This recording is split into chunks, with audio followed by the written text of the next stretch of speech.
Part 2. The Girl Who Heard the Earth Breathe. The dawn came softly to Nambua, riding on the backs of the wind. The sky, brushed with colors of burnt orange and dusty rose, spread wide over the endless grasslands. Dew clung to every blade of savanna grass, and when the wind moved, it shimmered like the surface of a restless sea. Amina awoke to the faint murmur of drums echoing in the distance. Not the drums of war, not yet, but the morning rhythms that told the sun to rise and the cattle to wake. She stretched her arms and stepped outside her round, thatched hut. The air was cool and smelled of earth, smoke, and milk, the scent of a village still dreaming. Women were already at the river, their laughter mingling with the sound of water hitting gourds. Children chased each other between the acacia trees, their bare feet kicking up red dust that hung in the golden light. The world was alive, breathing, ancient, as if the land itself remembered every song ever sung upon it. But Amina was restless. The dream from a night before had been unlike any she'd ever known. Dark clouds rolling across the savannah, a great trembling beneath her feet, and two vast golden eyes staring at her from beneath the roots of the great baobab tree.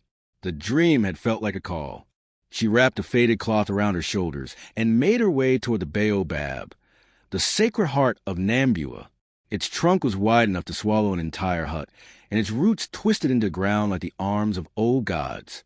The villagers said that the first people of Nambua had been born from those roots, shaped from the same red earth that fed the serpent below. When Amina reached it, she bowed her head and placed her hand upon the bark. It was warm, pulsing faintly. The silence around her thickened until she could hear the sound of her own heartbeat. Then, from deep within the soil, came a low hum, almost like the growl of thunder beneath the world. The ground quivered beneath her palm. She fell to her knees, pressing her ear to the earth. At first it was faint, like the whisper of distant drums. But slowly it grew stronger, rhythmic, alive. It wasn't thunder. It wasn't wind. It was a pulse, the heartbeat of something vast and ancient.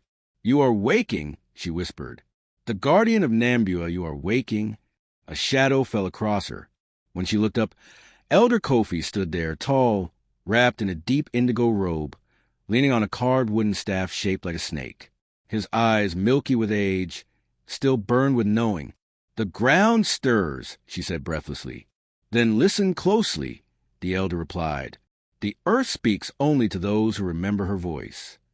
He lowered himself beside her, his knees cracking softly, and placed his own palm upon the soil. For a long time, they sat in silence, the hum beneath them steady, powerful, patient.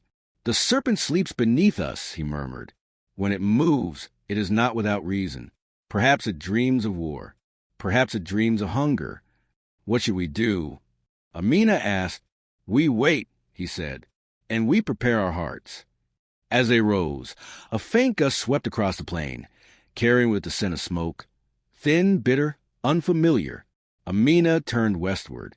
Beyond the far hills, a column of gray rose into the sky. "Elder," she whispered, "that is not the smoke of cooking fires." Kofi followed her gaze, his expression grave. "No, child," he said, "that is the smoke of men." That night, the village gathered beneath the great baobab. The elders sang the old chants that were meant to calm the spirits of the earth. Drums throbbed slowly, echoing the pulse Amina had felt beneath her feet. Children huddled close to their mothers. Warriors sharpened spears that glinted in the firelight, though they knew wood and iron were no match for guns. Amina sat alone at the edge of the firelight, staring at the baobab. Her heart pounded in rhythm with the drums. She could still feel the trembling beneath her, faint, patient, protective. And far beneath the roots, in the cold, dark earth, something vast shifted. Its scales scraped against stone, stirring the dust of centuries. Eyes older than the stars opened, gleaming gold. The serpent Gara was awake. The people of Nambua slept uneasily that night, but Amina did not. She kept her hand on the ground until dawn, whispering to the soil, "We are not afraid. Protect us."